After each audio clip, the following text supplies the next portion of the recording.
Hey everybody, welcome to this week's weekly training breakdown. So this week's Monday, we're going to be starting off with reverse lunges. Now remember, this entire month and leading up probably into the open, we're going to take our focus back from doing those 2 days a week of just strength training only. We're going to start preparing our bodies for that conditioning that's going to be required of us during the open. So it's going to be a lot of the old school training methods, do some strength portions, some skill work, followed by some metcons. Now this week's programming, you're going to find like the strength work is going to be pretty straightforward. It's going to be a lot of old school movements, upper body pressing with some lower body pushing, especially with reverse lunges, front squats, and we got overhead press with some bench press. But what you will find is in the metcons, are going to be doing a lot of upper body pulling, a lot of barbell pulling when it comes to power cleans, hang cleans, or hang power snatches, stuff like that. So you're still going to get that pulling effort at lightweight, and sometimes you might see these weeks reverse a little bit. You might see a lot of Olympic lifting and the strength stuff, and then just some regular bodybuilding / powerlifting stuff in our metcons. So we're just going to keep the variety and just keep it moving forward. And also this week, you're going to find a lot of interval work. So getting ready for the open, I'm a really big fan of intervals, not just coming in and doing straight chippers, AMRAPs, and everything else. I like to do controlled efforts and in certain time frames with certain movements. And then this week just kind of encompasses all of that.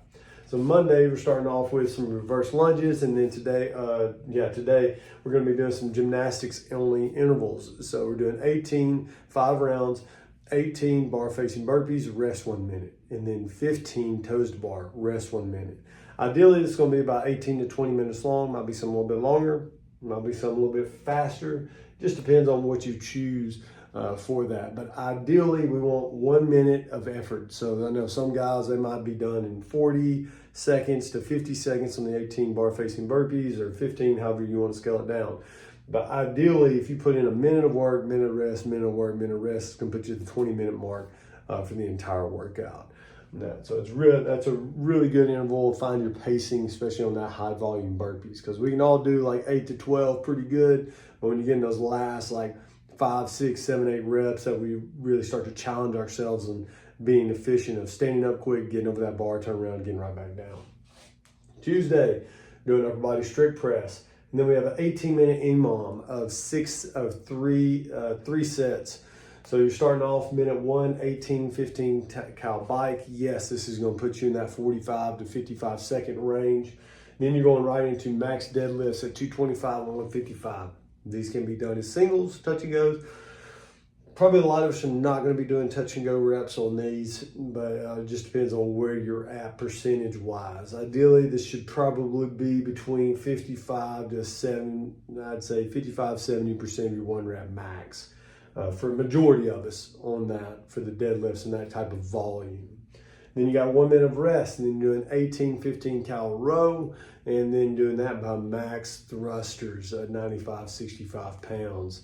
So, and then we're going to rest for 1 minute. So these are 2 exercises that couple really well together, the bike and deadlift, and then the row and the thruster. They all move really well together. I love those combos. And it's combos that we see quite often in the CrossFit world, whether in the open or in local competitions. Wednesday, 5 rounds for time, a little bit longer workout, 20 minutes again, 3 minutes of work, 1 minute of rest, something similar, but we all love those time frames. 1 minute of shoulder run, so we have one person doing the 25 feet out and back, 1 minute of rope climbs. Then you have 1 minute of hang power snatches. So we got a heavy pull here, very light hang pull here to make up for some of the pressing we've been doing. And the hang power snatches, they're a little bit heavier, 155, 105. That's probably going to put you in that 70 to 80% range as well. 1 minute of rest on there. Thursday, front squats, doing a little bit high volume on front squats, 10 sets of 3. Then we're doing 5 rounds for time. Once again, 3 minutes of work, 1 minute of rest, because I know that Wednesday, Thursday crowds, we kind of miss each other. We have some people that come in every day, every week, but we have a lot that choose one of those 2 days, so hence the time frame on these. Now 5 rounds for time, 200 meter sprint, 15, 12 cal row, and then max box jump overs in remaining time. This is a little different than this one. So this right here is 1 minute of max effort work. 200 meter run, about 1 minute. 15-12 cal row, you're looking at maybe 30 to 40 seconds on a sprint, but ideally it's going to be about 45 to 50 seconds on the rower. And that's probably going to give you about a minute to a minute 15 of box jump overs. And box jump overs, not a big fan of bounding. If you've been conditioning yourself to do bounding, you've been doing a lot of running, a lot of sprinting, maybe a lot of jump ropes, and then doing some bounding stuff in the Metcons, yeah, you can. If you've got an upcoming competition and you know that you got to do bounding box jump overs, but majority of us are going to be doing a box jump with a step down on the opposite side. I know that's what I'm doing personally, and hopefully y'all do too. Friday, you got upper body bench press, a little bit more high volume stuff on that. And then we got 6 rounds per time, something that's a little bit more challenging. We're probably gonna put a time cap on this as well. I don't have it in the notes, but for the classes, we'll probably have to put a time cap on it. 6 rounds per time, 4 bar muscle ups, 8 power cleans at 185, 125, and then 100-foot farmer's carry. So this is gonna get super grippy. For all of these movements, I know for me, how I would approach this, especially if I'm efficient at bar muscle ups, I'm going to try to do those unbroken every time. Then I'm going to do singles at 185. And then the farmer's carries, I will probably do that all together at one time. In our gym, luckily we have a big gym, one end of the gym to the other. And then once we get set up, coming back, I will probably walk back to the pull-up bar and getting set up at the pull-up bar to make sure I can do those 4 unbroken muscle ups every time I get up there. So I'm not gonna be sprinting in between these movements, but that's just me. If I know I have super strong grip, these are stuff I'm fantastic at, I might pick up the pace a little bit, but I know I'm not. So that's how I'd approach that one there. And like I said, we'll probably have a time cap on it, make it more like an AMRAP for a lot of folks.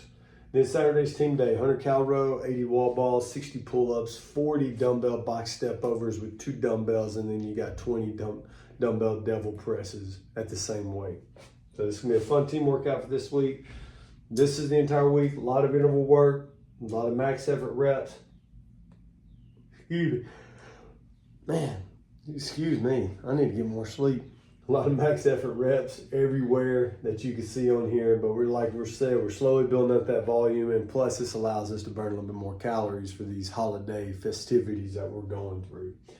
Hope y'all enjoy it, and let me know if you got any questions. Hit me up on Instagram. You can hit me up on Instagram. You can shoot me an email, info@crossfitbound.com or brandon@crossfitbound.com. Text me if you got my number. However you can, Facebook group, however it is that you want to reach out to me to have some questions answered, please do that. And see y'all names on the leaderboard.